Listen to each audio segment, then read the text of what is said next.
Alright, so I wanted to go over some brief talking points within the gaming landscape.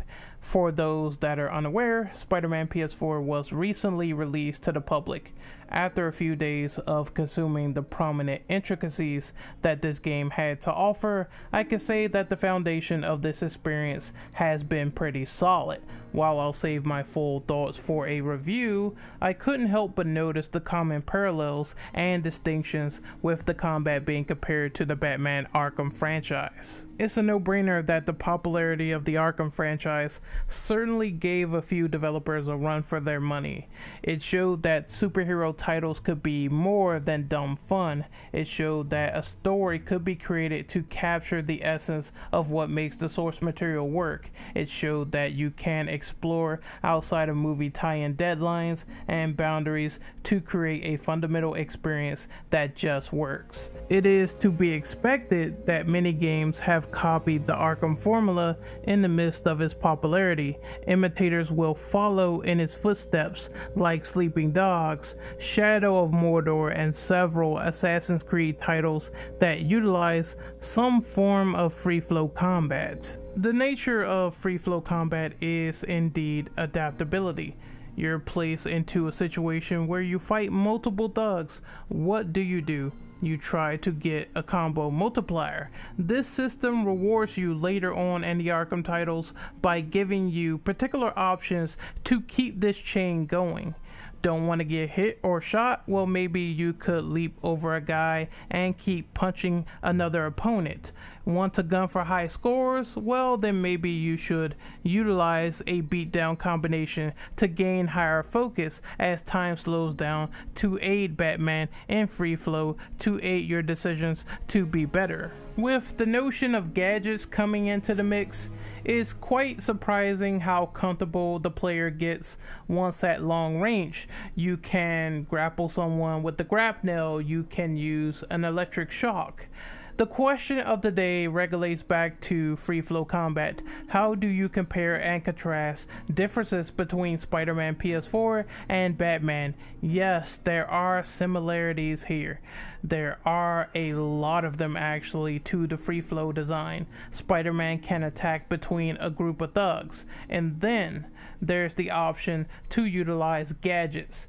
You can utilize them in a variety of ways to keep the pressure off. However, I noticed this game was different immediately as soon as I tried to implement the spider dodge.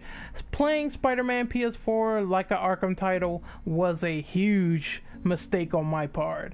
Believe me, you don't want to do that. Spider sense really isn't robust for moments like crowd control and planning out your next line of attack. It's like you don't have the same amount of safety in Spider-Man PS4 when it comes to dodging, but Batman does when he does this weird ballerina-like dance move where he jumps over people's heads and gets a better positioning.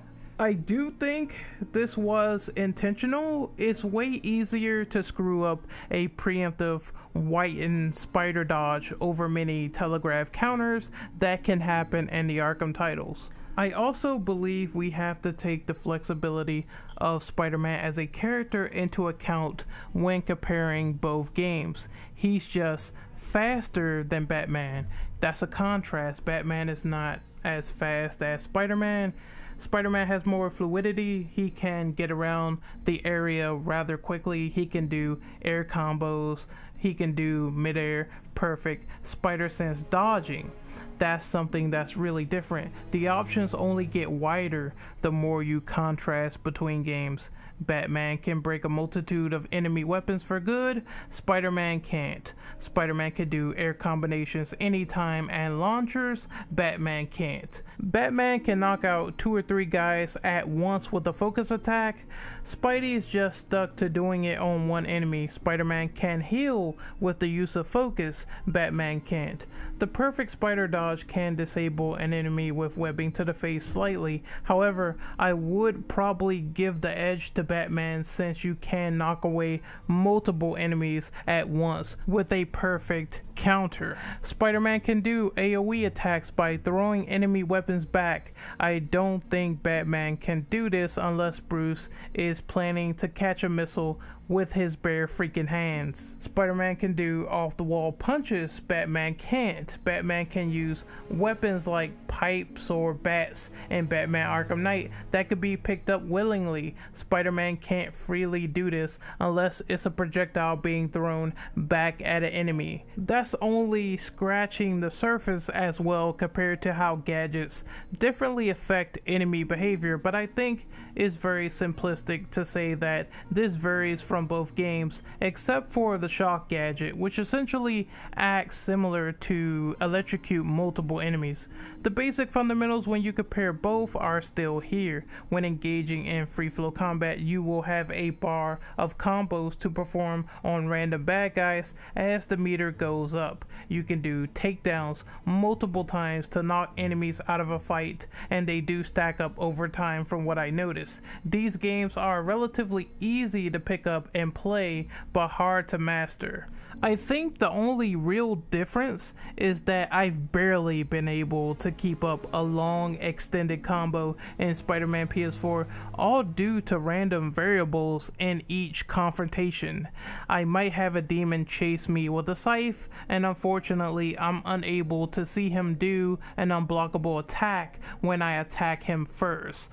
Someone might have a gun and I might not be able to prioritize him better like I could in a Batman Arkham game.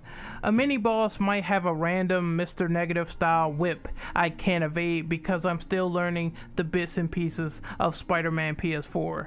I can frankly say the enemy types come in the same dosage: brutes, regular thugs, an enemy with a gun, and an enemy with a shield. You know the routine.